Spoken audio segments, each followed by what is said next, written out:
Hero Raj Tarun కేసులో నార్సింగి పోలీసులు దర్యాప్తు ముమ్మరం చేశారు. రాజ్ తరుణ్ పై సెక్షన్ 420, 493, 506 ప్రకారం కేసులు నమోదు చేశారు.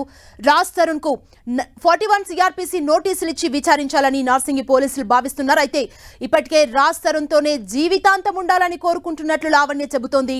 రాజ్ తరుణ్ పై పెట్టిన కేసు వెనక్కి తీసుకోవాలని, తనను బెదిరిస్తున్నారని ఆయన ప్రియురాలు లావణ్య తెలిపారు. కేసు వాపస్ తీసుకుంటే 5 కోట్లు ఇస్తామని బేరమాడుతున్నారని చెప్పారు. రాజ్ తరుణ్ కి ఇప్పటి వరకు 70 లక్షల రూపాయలు ఇచ్చామన్న లావణ్య, రాజ్ తరుణ్ కుక్కల కారణంగా 6 సంవత్సరాల్లో 6 ఇళ్లు మారాల్సి వచ్చిందని తెలిపారు.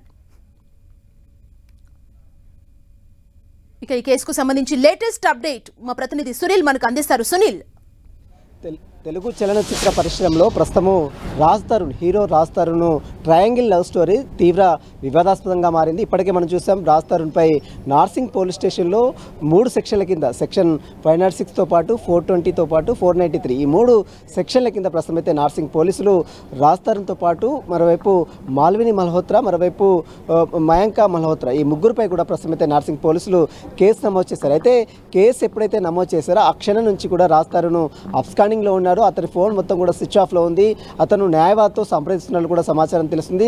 అయితే 493 దాదాపు 10 సంవత్సరాల జైలు శిక్ష ఉన్నటువంటి ఈ యొక్క సెక్షన్ దాదాపు నాన్ బెయిలబుల్ కేసు అయినప్పుడు కూడా పోలీసులు ఇప్పటివరకు రాజ్ తరుణ్పై ఎందుకు చర్యలు తీసుకోవట్లనే వాదన కూడా బలంగా వినపడుతుంది. మరోవైపు ప్రియురాలు ఎవరైతే కంప్లైంట్ చేసినటువంటి లావణ్య కూడా అదే ఆరోపణలు కూడా చేస్తుంది. రాజ్ తరుణ్ని వెంటనే పట్టుకోవాలి, రాజ్ తరుణ్తో పాటు మాల్విన్ మల్హోత్రాతో పాటు మరోవైపు మయాంక మల్హోత్రా ఈ ముగ్గురిని కూడా పై కూడా చర్యలు తీసుకోవాలి. ఎందుకంటే దాదాపు 2014లో పెళ్లి చేసుకొని దాదాపు 10 సంవత్సరాలు అతనితో జీవించినటువంటి తనను వేరే అమ్మాయి పరిచయం కావడంతోనే తనను దూరంగా పెట్టాడు. లైంగికంగా, శారీరకంగా, మానసికంగా, అదేవిధంగా ఆర్థికంగా అన్ని విధాలుగా వాడుకొని తనను ఇప్పుడు దూరం పెట్టి వేరే అమ్మాయితో ఉండడం నేను సహించలేకపోతున్నట్లు కూడా నిన్న 10 టీవీతో మాట్లాడిన తీరు కూడా లావణ్య విషయంలో మనం చూసాం. లావణ్య చాలా క్లియర్గా చెప్తుంది, ఆర్థికంగా దాదాపు 70 లక్షల రూపాయలు అతనికి ఇచ్చాను, మా కుటుంబం మొత్తం కూడా చాలా ఆర్థికంగా రాజ్ తరుణ్కి సహాయ సహకారాలు అందించారు.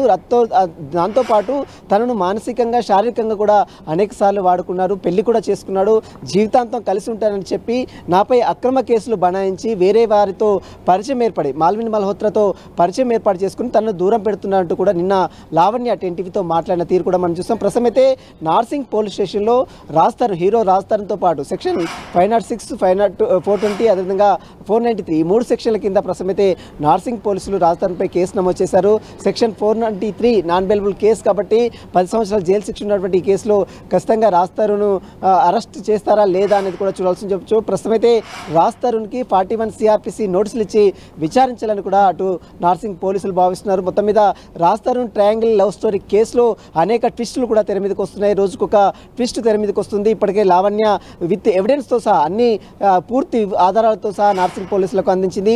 పెళ్లి చేసుకున్న వీడియోలు కావచ్చు, అబార్షన్ చేసుకున్నటువంటి డాక్యుమెంట్స్ కావచ్చు, మెడికల్ రిపోర్ట్స్ కావచ్చు, అదేవిధంగా వాళ్ళు తిరిగినటువంటి వారు కలిసి ఉన్నటువంటి ప్లేసెస్ సంబంధించినటువంటి ఫొటోస్ కావచ్చు, వీటన్నిటి ఎవిడెన్స్ అన్ని కూడా పూర్తిగా ఇప్పటికే నార్సింగ్ పోలీసులకు అందించింది. కాబట్టి మరి చూడాలి ఈరోజు నార్సింగ్ పోలీసులు రాజ్ తరుణ్ని అదుపులో తీసుకొని విచారిస్తారా, 41 సిఆర్పిసి నోటీసులు మాత్రం ఈరోజు సాయంత్రం వరకు కూడా ఒక క్లారిటీ వచ్చే అవకాశం ఉంది. సుమా, థ్యాంక్ యూ సునీల్.